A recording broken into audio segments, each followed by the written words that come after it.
Welcome back, and today we're talking about the Misfit of Demon King Academy, episode 4. So like always, let's just jump into it.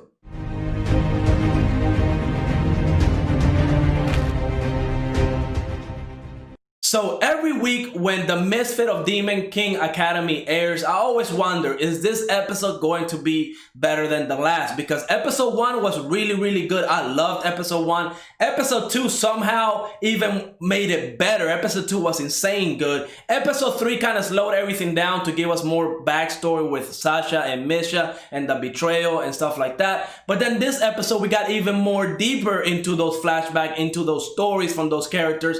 And we even got to see Anos go full on fight somebody. And it was truly a great episode. It's definitely my favorite episode so far. But let's talk about some of the biggest moments. Because in this episode, we found out that Sasha and Misha, their souls were kind of separated when they were a fetus. So they will grow up and become strong, have their own source power. And once they got 15 years old, they will combine to become like a new demon race, one that will be powerful enough to become like the next demon lord.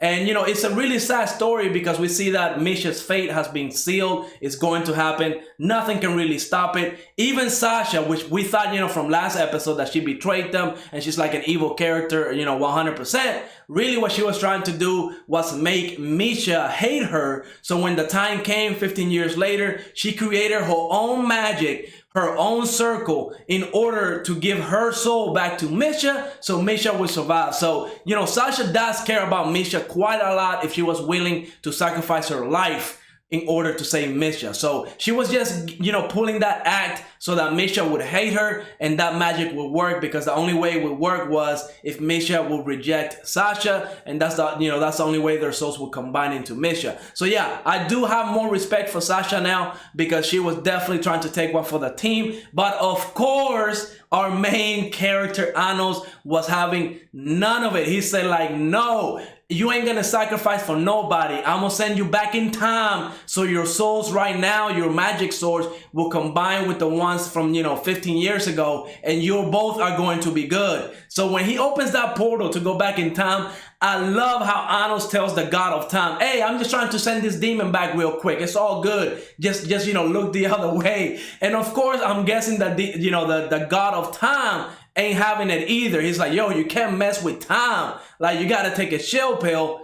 And that was the wrong move. We see that our main character, I love Anos. Anos is just such a great character. I respect him a lot because he even fought a god of time in order to help his friends. I mean, that's what a true leader should do. And this is why I love Anos as the main character. I mean, he's just truly awesome. So this is where we got to see Ivis come in after he got destroyed because he pierced Anos. He kind of like betrayed Anos and was trying to stop him, but he just got destroyed. And it was awesome how Anos was like, you thought destroying my heart was going to kill me? Nope. But yeah, that fight was quick and fast. It wasn't until the god of time brought him back and gave him his power where they actually started fighting a little bit more, a little bit longer. But it was still no match. I mean, Anos just destroyed Ivis using the power of time. It was just crazy. Full of badass moments. I mean, time itself cannot stop Anos. That should tell you how crazy OP he was. Because even when they were fighting the god of time and stuff like that,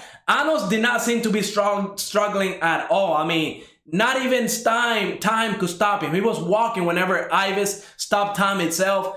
Anos was just walking through it like it was nothing. So yeah, Anos is just crazy OP.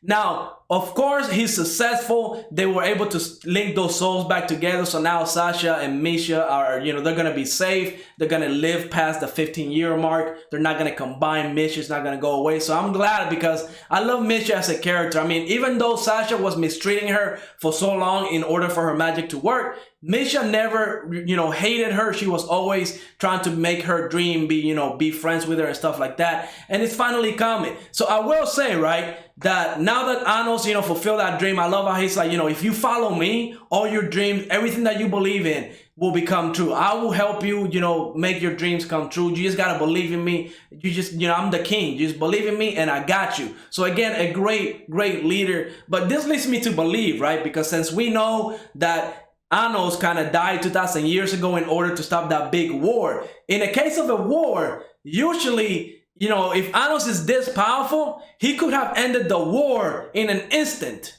But obviously he didn't. They were fighting for thousands of years. So that tells me that there's other people in this world that could be as powerful as Anos, if not more powerful by a little bit. But I don't think they're going to be more powerful. At the very least, I think they're going to be at the same level. And that's when we're going to get those crazy fights, maybe at the end of the season.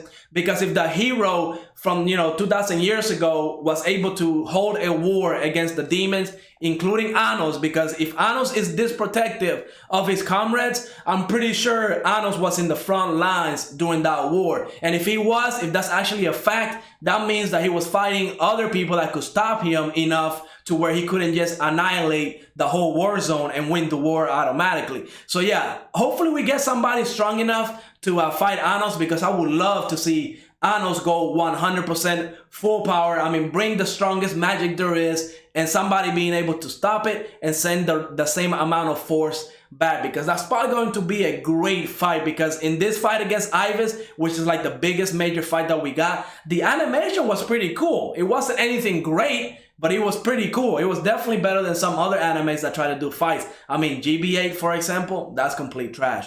But yeah, great episode. I am interested to know what's going to happen with Ivis now, because Anos did resurrect him, gave him his actual memories back, the ones that he remembers at least. So Ivis is now going to be investigating the other 7 emperors, and I wonder what information he's going to find out, because right now they're all thinking that Ivis died. And now he's like a spy, so I can't wait to find out who the other elder demon emperors are and what kind of power they hold. And I really want to find out who's the fake demon king, because that dude is probably going to be the one that gives Anos a run for his money, and it's probably going to be a crazy fight. But let me know what you thought of this episode, and again, let me remind you that we do have a Discord now, so definitely join that so we can talk about anime and you can join the watch parties. The link is going to be down on the description. And on top of that, I will be streaming tonight again over on Twitch at 10 p.m. Eastern. Yesterday was a blast, my most successful stream. So yeah, definitely come on in and have a good time. But like always, let me know what you thought of this episode. Go ahead, leave a like, subscribe, and I will see you on the next episode.